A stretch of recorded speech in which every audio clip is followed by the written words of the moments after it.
Hey everybody, welcome back to Smoky Hill Bonsai. Today we are going to be making some bonsai soil. I had this operation set up outside, but it's really windy today, so I moved it into the garage.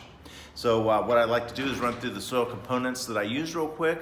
We're going to sift them and mix them together. And we'll make this a short video, but I also want you to stay tuned to the end of the video because I'm going to tease a little giveaway I'm thinking about doing.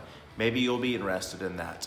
So hit the subscribe button. We've got a whole lot of bonsai coming up here real quick. So what I'm about to show you are the three components of the bonsai soil that I use. One is the pumice, then the lava rock, and then the haydite. Here's an up-close look at the pumice. You can see that it's very porous. It's very lightweight to touch. It's a great soil additive. It helps keep oxygen in your soil, and it also helps water to drain away, but it'll also hold on to some water to help keep a little bit of moisture in there. As you can see, the soil component sizes are, they vary a lot. There's some dust. That is why we will sift this soil. Here's an up-close look at the lava rock. Again, it's lightweight, it's porous. It'll help keep air into the soil mix, and it will allow for water to drain away. And finally, an up-close look at the haydite. Now this is also, as mentioned with the other ones, vary in sizes, dusty, so we will sift that. We will first get rid of the dust, and then we will try to screen it into more similar particle sizes. Once we have this all sifted, we will mix it in a ratio of 1:1:1. So the way I do that, it'll be 1 scoop of the haydite, 1 scoop of the lava rock, and then of the pumice. Okay, so now we're about ready to screen.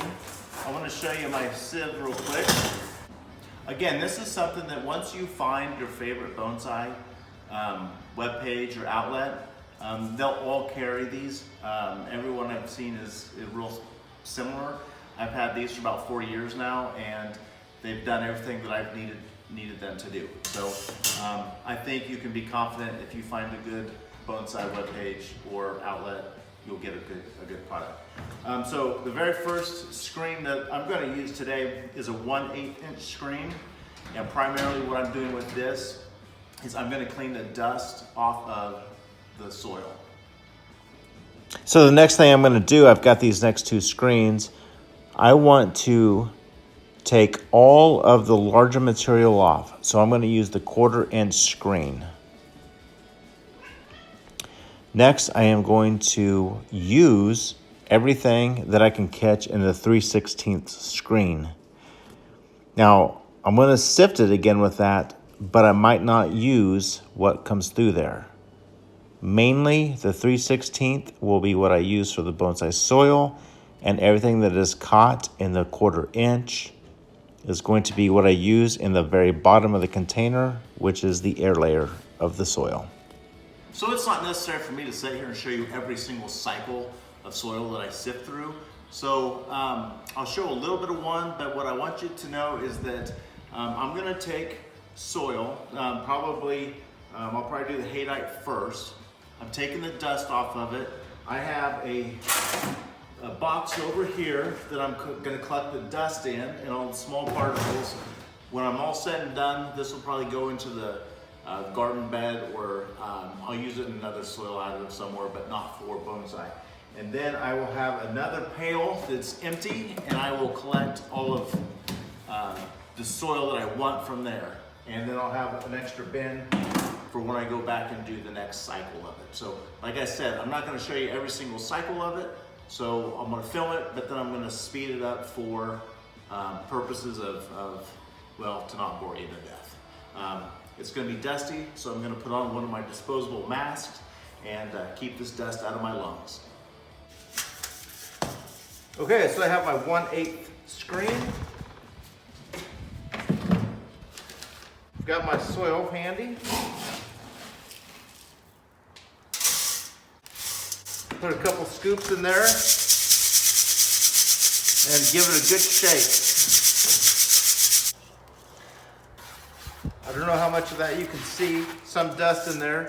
But then you can also tell that there are still a wide variety of sizes. We'll take care of that in the next cycle.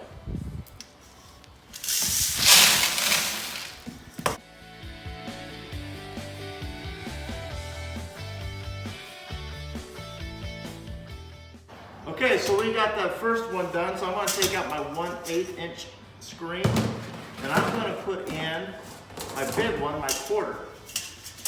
So now, what's going to happen, I'm going to dump the dust out of this pan, and then what falls through we'll sift with the 3/16, but then we'll keep this as our air layer. So I anticipate almost everything is going to fall through this screen.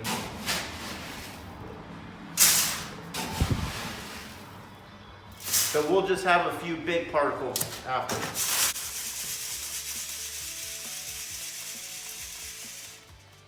Only about a dozen or so.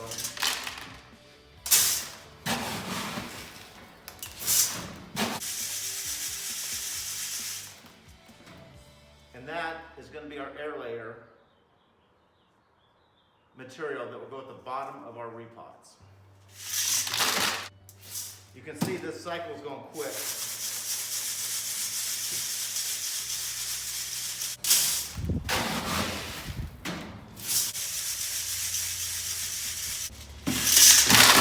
I'm really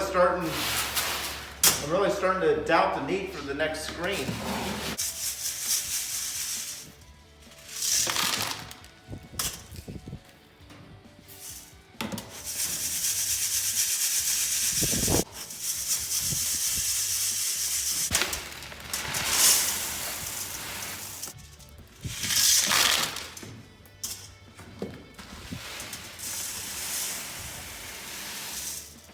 Okay, so again, I took the biggest stuff out.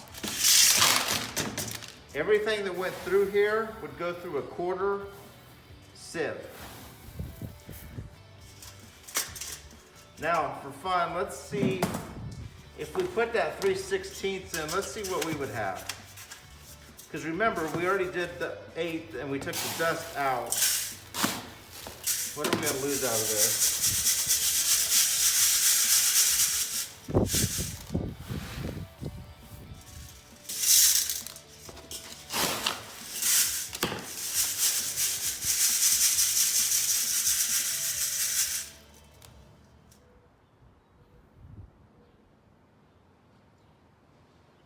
God, we're barely got a size variation, so I'm not going to do the next one. So I'll put these two to the side and we are done with the haydite.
So we took all the dust out of the lava. If all this was left in the container, this would plug up every single one of those pores or every single opportunity for air to be in your soil. This right here is the best example of why we start off by sifting the dust out.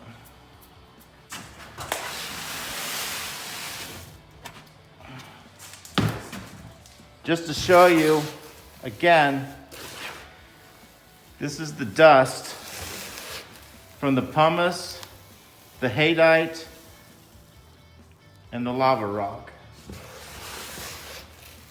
Okay, so we've got everything sifted. First thing I did was take the dust out of it. And then on the lava rock, I did go ahead and take out anything that wouldn't go through the 1/4-inch screen. Now I didn't do that with the haydite because everything was so consistent.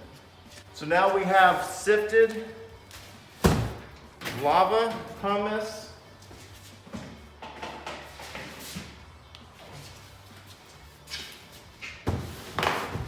and haydite. To make a 1-to-1 ratio, you can use whatever measuring device you have to keep it consistent. I have this handy, so I'm gonna do it. And you can do it 1 scoop, 1 scoop, 1 scoop. I just throw it in this way.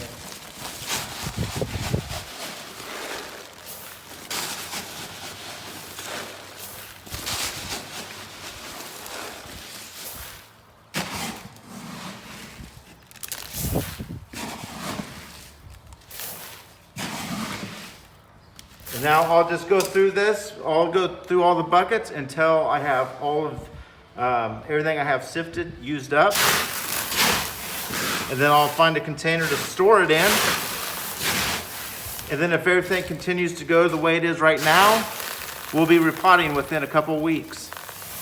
So again, this soil here is what will go as the potting soil, what will be in the root zone. The stuff that did not go through the 1/4-inch screen will be the air layer. I will put that in at the bottom of the pot.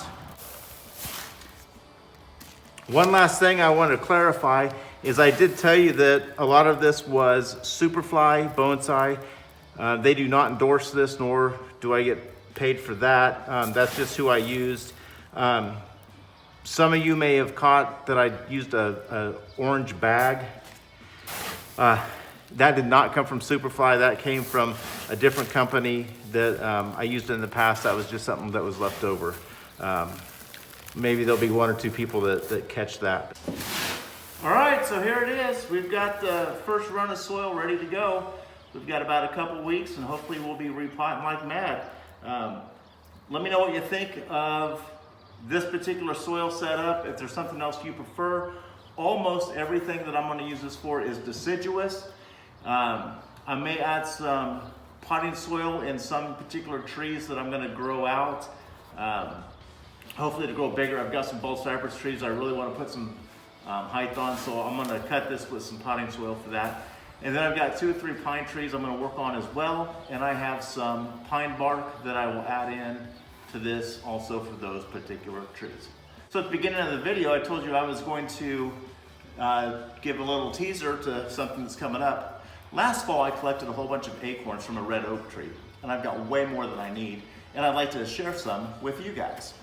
So I'm going to put together a real short video explaining how you might be able to get a hold of some of those acorns. Stay tuned.